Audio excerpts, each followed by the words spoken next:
Assalamualaikum warahmatullahi wabarakatuh. Saya Wafi Nur Hafiki dari kelas 3 KPIE. Di sini saya akan menerangkan sedikit tentang apa itu tafsir dan kesejarahannya. Yuk kita simak apa itu tafsir dan kesejarahannya. مولاي صل وسلم دائما أبدا على حبيبك خير الخلق كلهم مولاي صل وسلم دائما أبدا على حبيبك. Sejarah tafsir dan perkembangannya. Yang pertama, pengertian tafsir. Secara etimologi, tafsir bisa berarti al-aidohu wal bayan, yaitu penjelasan. Yang kedua, al-kisfun, yaitu pengungkapan. Dan yang terakhir, al-musakil kisful muradi anil lafdi, yaitu menjabarkan kata yang samar. Adapun secara terminologi, tafsir adalah penjelasan terhadap kalamullah atau menjelaskan lafaz-lafaz Al-Quran dan pemahamannya. Ilmu tafsir merupakan ilmu yang paling mulia dan paling tinggi kedudukannya karena pembahasannya berkaitan dengan kalamullah yang merupakan petunjuk dan pembeda dari yang hak dan batil. Ilmu tafsir telah dikenal sejak zaman Rasulullah dan berkembang hingga di zaman modern sekarang ini. Adapun perkembangan ilmu tafsir dibagi menjadi 4 periode, yaitu yang pertama, tafsir pada zaman Nabi. Al-Quran diturunkan dengan bahasa Arab, sehingga mayoritas orang Arab mengerti makna dari ayat-ayat Al-Quran, sehingga banyak di antara mereka yang masuk Islam setelah mendengar bacaan Al-Quran dan mengetahui kebenarannya. Akan tetapi, tidak semua sahabat mengetahui makna yang terkandung dalam Al-Quran. Antara satu dengan yang lainnya sangat variatif dalam memahami isi dan kandungan Al-Quran. Sebagai orang yang paling mengetahui makna Al-Quran, Rasulullah selalu memberikan penjelasan kepada sahabatnya sebagaimana firman Allah, keterangan-keterangan mukjizat dan kitab-kitab, dan kami turunkan kepadamu Al-Quran agar kamu menerangkan kepada umat manusia apa yang telah diturunkan kepada mereka supaya mereka memikirkan. Contohnya hadis yang diriwayatkan Muslim dari Uqbah bin Amr berkata, saya mendengar Rasulullah berkhutbah di atas mimbar membaca firman Allah yang artinya, ketahuilah bahwa kekuatan itu pada memanah. Juga hadis Anas yang diriwayatkan Bukhari dan Muslim, Rasulullah bersabda tentang Al-Kautsar adalah sungai Allah yang dijanjikan kepadaku nanti di surga. Yang kedua yaitu tafsir pada zaman sahabat. Adapun metode sahabat dalam menafsirkan Al-Quran adalah menafsirkan Al-Quran dengan Al-Quran, menafsirkan Al-Quran dengan sunnah Rasulullah, atau dengan kemampuan bahasa.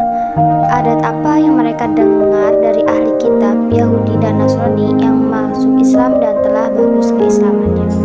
Di antara tokoh mufasir pada masa ini adalah Khulafaur Rasyidin, yaitu Sayyidina Abu Bakar As-Siddiq, Sayyidina Umar bin Khattab, Sayyidina Utsman bin Affan, dan Sayyidina Ali bin Abi Thalib, Abdullah bin Abbas, Abdullah bin Mas'ud, Ubay bin Ka'ab, Sa'id bin Sabit, Abdullah bin Zubair, dan Aisyah.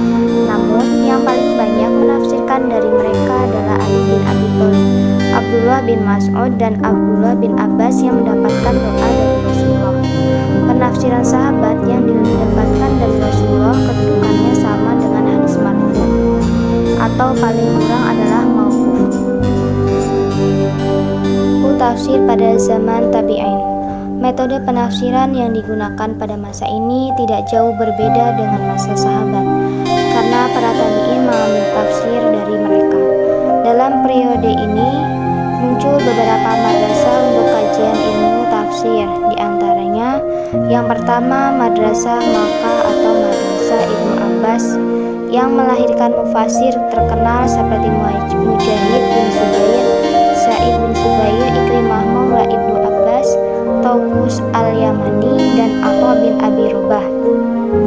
Yang kedua, Madrasah Madinah atau Madrasah Ubay bin Ka'ab yang menghasilkan pakar tafsir seperti Zaid bin Salam, Abdul Aliyah, dan Muhammad bin Ka'ab Al-Quradi.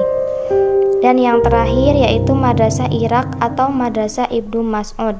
Di antara murid-muridnya yang terkenal yaitu Alqamah bin Qais, Hasan bin Al-Basri, dan Qatadah bin Di'amah As-Sadusi. Tafsir yang disepakati oleh para tabi'in bisa menjadi hujjah. Sebaliknya, bila terjadi perbedaan di antara mereka, maka satu pendapat tidak bisa dijadikan dalil atas pendapat yang lainnya. Yang terakhir, tafsir pada masa pembukuan. Pembukuan tafsir dilakukan dalam 5 periode, yaitu yang pertama pada zaman Bani Muawiyah dan permulaan zaman Abbasiyah, yang masih memasukkan ke dalam subbagian dari hadis yang telah dibukukan sebelumnya. Periode kedua, pemisahan tafsir dari hadis dan dibukukan secara terpisah menjadi satu buku tersendiri, dengan meletakkan setiap penafsiran ayat di bawah ayat tersebut seperti yang dilakukan oleh Ibnu Jarir At-Tabari, Abu Bakar An-Naisaburi, Ibnu Abi Hatim, dan Hakim dalam tafsirnya. Periode ketiga membukukan tafsir dengan meringkas sanadnya dan menukil pendapat para ulama tanpa menyebutkan ilmunya. Periode keempat, pembukuan tafsir banyak diwarnai dengan buku-buku terjemahan dari luar Islam, sehingga metode penafsiran bil-aqli dengan akal lebih dominan dibandingkan dengan metode bil-naql dengan periwayatan. Periode kelima, tafsir maudu'i, yaitu membukukan tafsir menurut suatu pembahasan tertentu sesuai disiplin di bidang keilmuan seperti yang ditulis oleh Ibnu Qayyim dalam bukunya At-Tibyan fi Aqsamil Al-Quran, Abu Ja'far An-Nuhas dengan Nasi Al-Mansuk, Wal-Mansuk Al-Wahidi dengan Asbabun Nuzul, dan Al-Jassos dengan Ahkamul Qur'annya.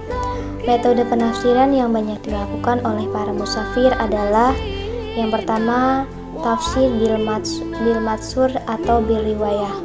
Metode penafsirannya terfokus pada sahihul mangkul atau riwayat yang sahih dengan menggunakan penafsiran Al-Quran dengan Al-Quran. Beberapa contoh kitab tafsir yang menggunakan metode ini adalah yang pertama tafsir At-Tabari, yang kedua tafsir Ibnu Katsir, yang ketiga tafsir Al-Baghawi, dan yang terakhir tafsir Imam As-Suyuti. Baik, terima kasih. Mungkin itu saja yang dapat saya sampaikan. Kurang lebihnya mohon maaf. Assalamualaikum warahmatullahi wabarakatuh.